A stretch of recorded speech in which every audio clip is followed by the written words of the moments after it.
Citroën. Avant de devenir une marque maltraitée par Stellantis, le constructeur français était réputé pour ses idées ingénieuses. Et si la 2CV ou la Diane sont unanimement connues et font limite partie du panthéon automobile français, d'autres trésors de Citroën n'ont pas eu cette chance. Plusieurs sont tombés dans l'oubli. Aujourd'hui, je vous propose de voir 10 voitures légendaires signées Citroën, que vous ne connaissez sûrement pas. Et si j'en ai oublié un ou qu'un modèle vous revient en tête, n'hésitez surtout pas à le partager en commentaire. Avant de passer au top 10, pensez à liker la vidéo et à vous abonner pour ne rien manquer des prochaines découvertes. Allez, c'est parti. Une 2CV? Oui, mais pas celle que vous croyez. Le modèle Sahara est l'une des déclinaisons les plus surprenantes jamais conçues par Citroën. Destinée aux zones désertiques, elle embarque 2 moteurs bicylindres de 425 cm3, l'un à l'avant, l'autre à l'arrière, chacun entraînant son propre essieu. Une vraie transmission intégrale, sans arbre central, capable de rouler même avec un moteur en panne. Produite à seulement 694 exemplaires, la Sahara visait les administrations coloniales, les compagnies minières, les militaires. Trop coûteuse, elle fut rapidement oubliée. Toutefois, avec ses 2 réservoirs, sa roue de secours fièrement posée sur le capot et sa conception aussi simple que brillante, la Sahara reste un symbole rare et génial de l'ingéniosité française. Rare, fonctionnelle, radicale, elle méritait clairement d'ouvrir ce classement. C'est un pan méconnu de l'histoire de la traction que peu connaissent. En 1934, quelques mois après le lancement de la célèbre traction avant, Citroën développe en secret une version à moteur V8. Objectif: rivaliser avec les américaines haut de gamme en conservant l'architecture révolutionnaire de la traction. Sous le capot, un V8 de 3,8 litres placé en position transversale avant qui s'intègre dans le châssis monocoque sans sacrifier la motricité. Une ambition technique rare pour l'époque, mais aussi une audace industrielle alors que Citroën traversait une situation financière critique. Le projet est gelé puis abandonné. Citroën préfère se concentrer sur le développement d'une très petite voiture qui deviendra la 2CV. Quelques prototypes ont survécu, assez pour témoigner de ce que Citroën aurait pu devenir dans le segment des berlines de prestige. Cette V8 reste un jalon oublié d'une marque qui, dès les années 30, envisageait déjà l'ultra haut de gamme. À la française. Passons au numéro 8. C'est une voiture que vous n'avez probablement jamais croisée. Normale, elle n'a jamais été commercialisée. La Citroën M35 est un prototype roulant, distribué à 267 clients, triés sur le volet pour tester une mécanique aussi audacieuse que fragile. Un moteur Wankel, monocylindre rotatif, développé avec NSU. Posé sur une base d'AMI 8, mais transformée en coupé 2 portes, carrossée par Heulier, elle embarquait aussi la fameuse suspension hydropneumatique. Malgré ses performances étonnantes pour sa cylindrée, 144 km/h en pointe avec seulement 49 chevaux, la fiabilité mécanique était catastrophique. Citroën racheta et détruisit donc presque tous les exemplaires pour éviter les frais d'entretien. Une rareté technique discrète, capitale, et elle ne faisait qu'annoncer l'échec plus retentissant qui suivra. Difficile de faire plus méconnu et plus spectaculaire. Le SM 1000 Patz est le laboratoire roulant, conçu par Citroën pour tester les pneumatiques Michelin à haute vitesse. Une SM allongée de plus de 6 mètres, équipée de 10 roues et d'une 11e au centre. À bord, un poste de pilotage avancé, un second pour les ingénieurs Michelin et un système de télémétrie embarqué, déjà pointu pour l'époque. Sous le capot, le V6 Maserati de 170 chevaux, monté sur la SM classique, suffit à propulser cet engin impressionnant à des vitesses radiates bien au-delà de 150 km/h. Outil de développement plus que démonstrateur, le 1000 pattes n'a jamais été destiné à la série. Cependant, il résume à lui seul une époque où Citroën, main dans la main avec Michelin, osait repousser toutes les limites. Et la suite va encore plus loin. Vous connaissez peut-être la Citroën CX, cette berline à la ligne tendue, héritière de la DS et dernière Citroën avant le rachat par Peugeot. Mais peu se souviennent de sa déclinaison la plus rare, la 110 Concorde. C'était la version limousine confidentielle, rallongée pour répondre aux commandes spéciales de chefs d'État, d'ambassades ou d'entreprises de prestige. Elle portait bien son nom. Et comme l'avion à supersonique, elle incarnait une forme d'élégance française, ambitieuse. La base technique reste fidèle au modèle. 4 cylindres essence, suspension hydropneumatique, freinage assisté. Néanmoins, c'est l'allongement du châssis et l'équipement intérieur sur mesure qui la rendent unique. Aujourd'hui, cette Concorde fascine par sa discrétion et son raffinement. Et la prochaine Citroën, vous allez voir, ne tempère rien du tout.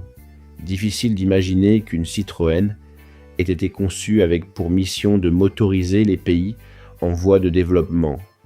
Et pourtant, c'est exactement ce qu'incarne la FAF. Pour fille facile à fabriquer, facile à financer.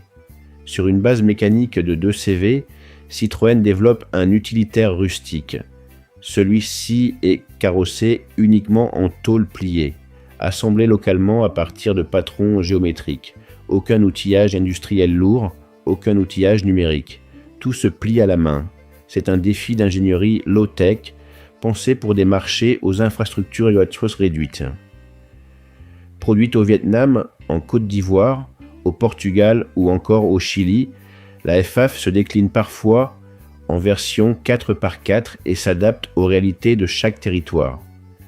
Aujourd'hui, rares sont ceux qui s'en souviennent, cette Citroën ultra fonctionnelle incarne un pan discret de l'histoire industrielle française, à des milliers de kilomètres de Javel.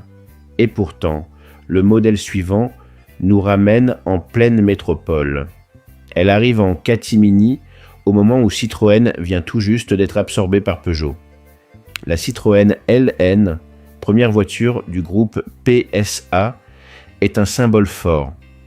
À l'origine, c'est un patchwork technique, châssis et carrosserie de Peugeot, 104 coupés, moteur bicylindre de Diane, éléments de suspension, retouchés côté Citroën. L'objectif était de proposer une petite voiture, urbaine fiable, simple et peu coûteuse à produire, en puisant dans la banque d'organes commune. Présentée au Salon de Paris 1976, elle étonne par sa modularité.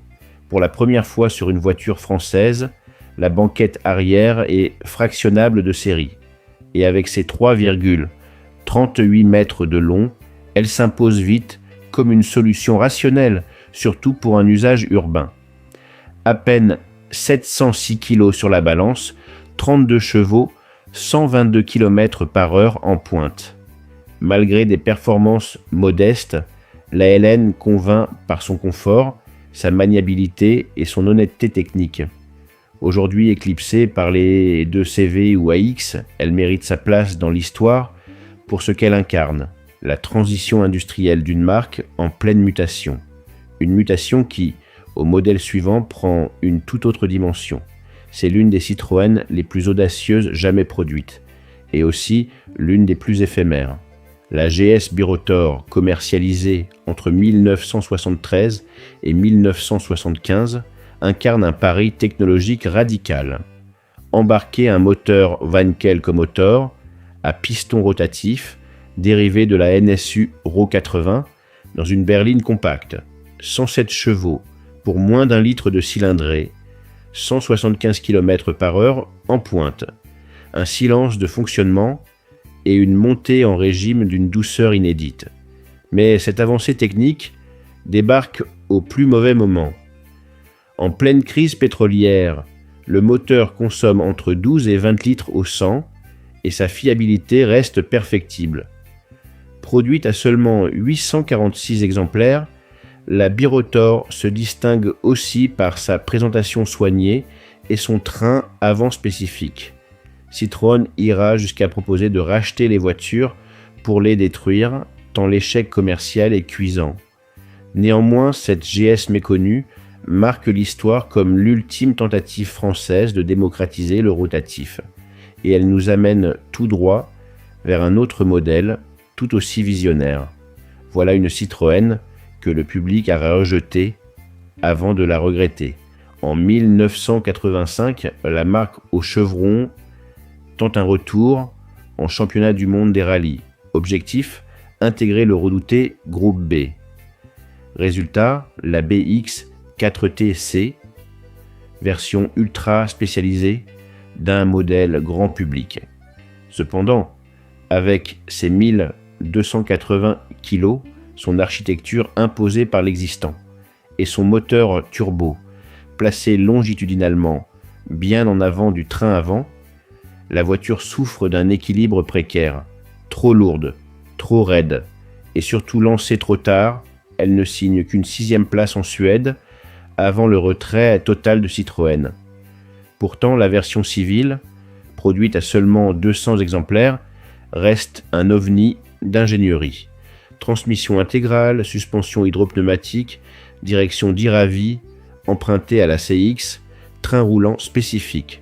Son style brutal, sa rareté extrême et son ancrage dans la légende maudite du groupe B en font aujourd'hui une icône recherchée. Une Citroën de combat née pour se battre, mais trop vite abandonnée. Et le dernier trésor à venir est d'un tout autre calibre. En première position, une silhouette curieuse, un nom presque oublié. Le C10, c'est un concentré d'audace signé Citroën. Né en 1956 sous la houlette d'André Lefebvre, ce prototype faisait partie des projets C. Show on Screen au projet C. Il s'agit d'une série d'expérimentations destinées à inventer une voiture plus moderne, plus légère et plus compacte que la 2CV. Un look de goutte d'eau, une aérodynamique incroyable, CX de 0,258, seulement 382 kg sur la balance et une carrosserie en alu, tout droit inspirée de l'aviation. Côté moteur, c'est le petit bicylindre 425 cm3 de la 2CV qui s'y colle, assez vaillant pour pousser le C10 à 110 km/h et pour le confort, suspension hydropneumatique au programme. Concurrencé en interne par le futur Ami 6, le C10 ne sera produit qu'à 10 exemplaires, mais aujourd'hui encore, il demeure le manifeste absolu du génie Citroën. Et voilà, vous venez de découvrir 10 trésors oubliés de la marque au chevron. Alors, dites-moi lequel vous a le plus bluffé, lequel mériterait un comeback. Laissez-nous vos réponses en commentaire, on les lit tous avec plaisir. Et si ce genre de pépites vous passionne, vous savez quoi faire. On se retrouve très bientôt. Car si vous pensez que Citroën en a fait des folies, attendez de voir ce que Peugeot a caché pendant des années. La vidéo est juste là, à droite. À très vite dans le garage français.